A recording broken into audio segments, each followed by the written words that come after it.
Good morning students. Today we will start new chapter, that is chapter 4, structure of the atom. See, in chapter 3 we studied that atom is an indivisible particle. This point was postulated by John Dalton and many Indian and Greek philosophers, that atom is indivisible particle, means it cannot be divided further. But with the passage of time, many types of subatomic particles were discovered. With the discovery of these subatomic particles, we came to know that atom is not an indivisible particle. It is a divisible particle which can be divided further into basically three types of subatomic particles. Means these are the particles which are present in the atom, which make up the atom, that are proton, electron, neutron. So these are the three types of subatomic particles present in the atom, which together make up or compose the atom. First of all, we will discuss about proton. Proton is denoted with small p plus. It was discovered by E. Goldstein. In 1886, each proton has +1 charge and has unit mass, means 1 U mass. In an experiment called gas discharge experiment, E. Goldstein observed some special kind of rays or radiations known as canal rays. E. Goldstein found that these special kind of rays called canal rays are made up of positively charged particles known as protons. So in this way, world came to know about the existence of protons in an atom. Okay, then second subatomic particle, it is electron. Electron is the second subatomic particle present in an atom. It is denoted with small e minus. It was discovered by J.J. Thomson around 1900. It has -1 charge, means negative charge, and it has negligible mass. Actually, it has very low mass. We can say that negligible mass which can be neglected. How's that? It has mass which is equal to the 1 upon 2000 the mass of one proton, and you know that 1 upon 2000 the mass of one proton. What is the mass of one proton? It is 1 U. So we can say that a mass of an electron is equal to 1 upon 2000 the mass of one proton, that is 1 upon 2000 into 1 U. Okay. Then third one is neutron. Neutron is denoted with small n 0. It was discovered by James Chadwick or J. Chadwick in 1932. It has 0 charge or no charge, means it is electrically neutral, having no or 0 charge. It has unit mass, means 1 U mass, which is equal to the mass of proton, that is 1 U. Okay. So these three types of subatomic particles are found in an atom, which together make up or compose the atom. Okay. Now question is, how are these subatomic particles present in an atom? Where are they located? Where are they present? How do they make the structure of an atom? For this, there were many scientists who attempted to give atomic models in order to explain or describe the structure of the atom, that what is the structure of the atom, where are these subatomic particles present or located, how do they make the atom. Okay, so the very first atomic model which we are going to study is J.J. Thomson's atomic model, also known as Thomson's atomic model. Now, Thomson's atomic model. This atomic model was given by J.J. Thomson. That is why it is known as Thomson's atomic model. It is also known as plum pudding model. Why? Because J.J. Thomson postulated that atom is just like a plum pudding, or we can say chocolate cake. So he postulated that atom is just like a plum pudding or chocolate cake. As plum pudding or chocolate cake is a sphere of chocolate, similarly atom is also a sphere of positive charge. So it is a positively charged sphere. As plum pudding or chocolate cake has dry fruits or plums embedded uniformly, distributed uniformly in all over the sphere of chocolate, in the same way negative charges are uniformly embedded or distributed in all over the positively charged sphere. Okay, so he found atom similar to the plum pudding or chocolate cake. That is why his model is known as plum pudding model.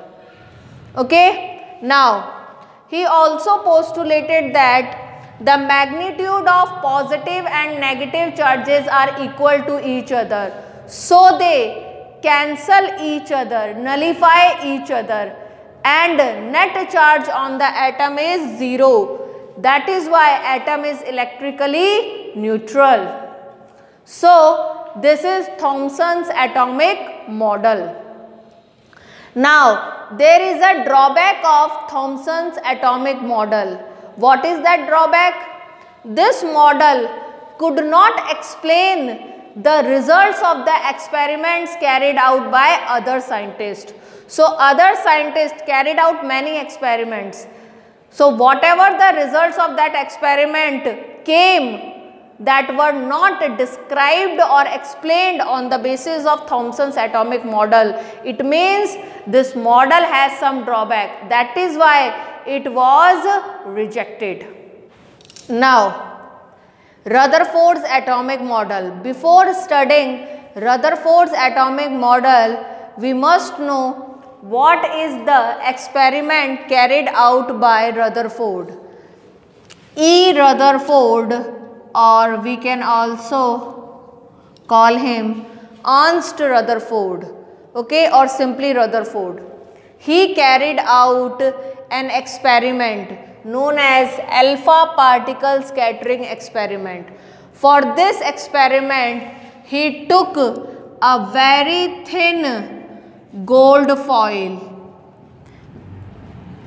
This gold foil, as the name suggests, was made up of gold because gold is the most malleable metal from which a very thin sheet of gold or a very thin foil of gold can be obtained, which was only 1000 atoms thick. So, E. Rutherford or Rutherford performed an experiment called alpha particle scattering experiment. For this experiment, he took a very thin gold foil, means he chose gold metal to make foil out of it. Why? Because gold is the most malleable metal from which an ultra thin or extremely thin foil or sheet can be obtained, which was only 1000 atoms thick. Okay.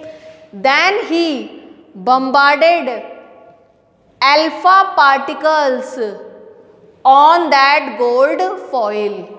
Now, what are alpha particles? Alpha particles are denoted with this symbol. So, these alpha particles were bombarded on very thin, ultra thin gold foil.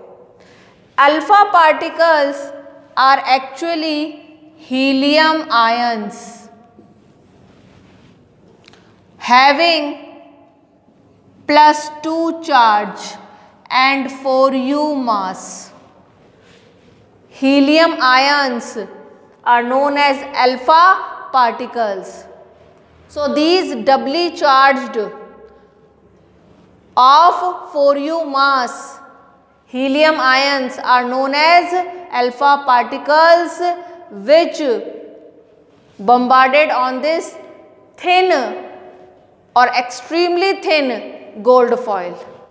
Now, on bombarding these alpha particles on this extremely thin gold foil, he made 3 observations in this experiment. What are the 3 observations?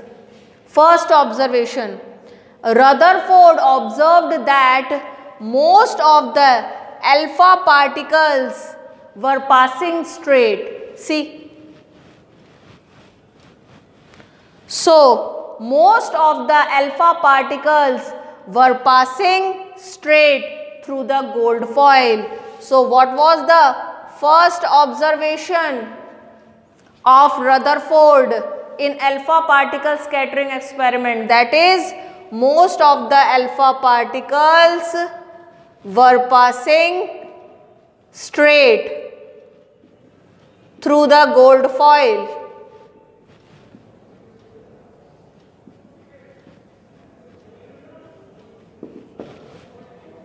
Second observation, he observed that some of the particles, see,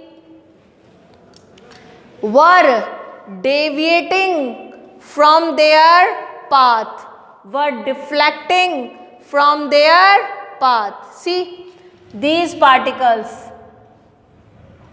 were deflecting from their path with small angles.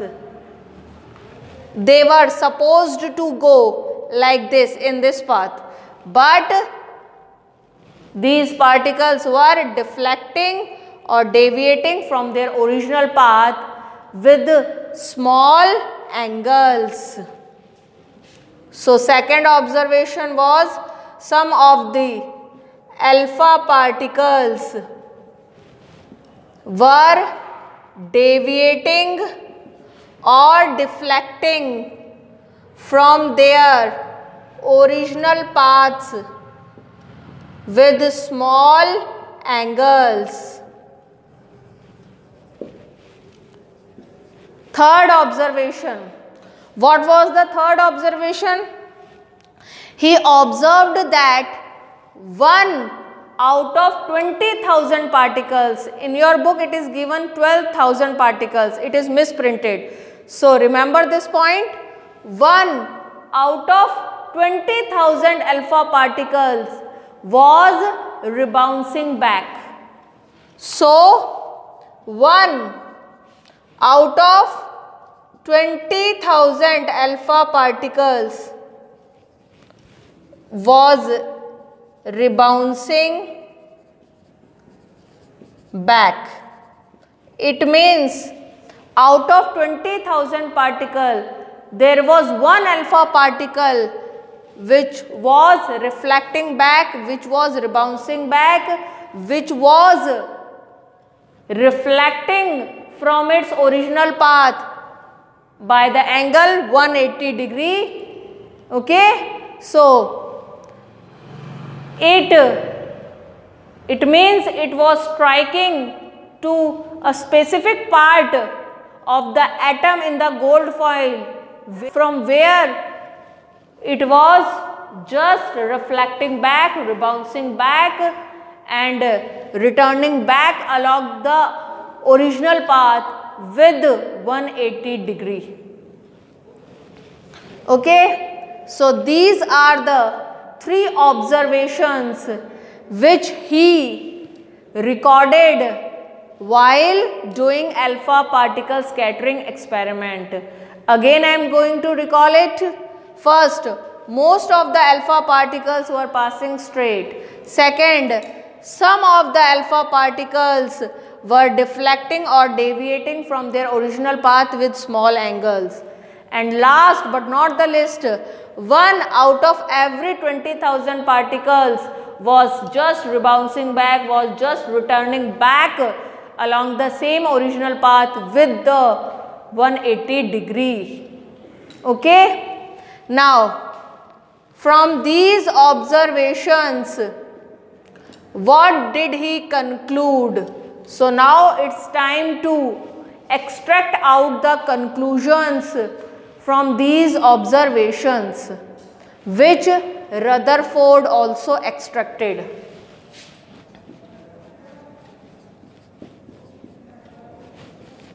So, from these observations, Rutherford extracted out, drew out conclusions.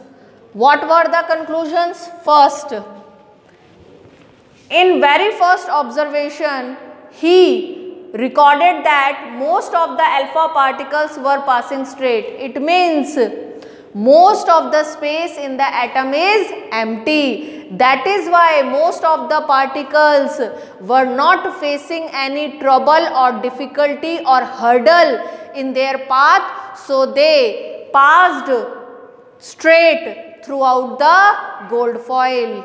Okay. So first observation concluded that most of the space in the atom is empty. That is why most of the alpha particles passed straight. Second conclusion. See, second observation. Some of the alpha particles were deflecting from their paths with small angles. And third observation. 1 out of 20,000 alpha particles was rebouncing back. See, alpha particles are positively charged particles. Okay, and if they were rebouncing back or deviating or deflecting from their original path, it means they were striking or they were passing nearby the area or region where positive charges were present. That is why that positively charged region where positive charges of the atom were present repelled these positively charged particles. Otherwise, they did not deflect or deviate from their original path. If they were deflecting or deviating or rebouncing from their original path, it means they were striking or they were passing near the region where positive charges of the atom are present. That is why that positively charged region was repelling these positively charged particles, alpha particles. As a result, they were deflecting or deviating from their original path or rebouncing back with angle. Okay. So, these two observations clearly concluded that atom has a region where positive charges are present, and this region is also having mass. This is massive also. That is why that positively charged region was repelling positively charged particle. Both are having same positive charge as well as that region has mass also. That is why it is able to deflect or deviate or rebounds back the alpha particles. It means there is a region in the atom where entire positive charge and mass of the atom are present or concentrated, and this region is in the center and it is small also. So, from these two observations, it was concluded that there is a small central core region where entire positive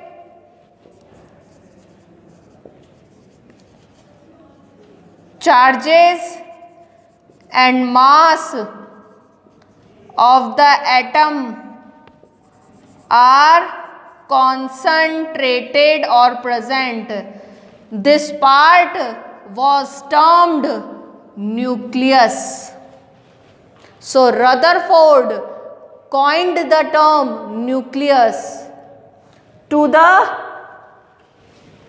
central core region where entire positive charges and mass of the atom are concentrated or present.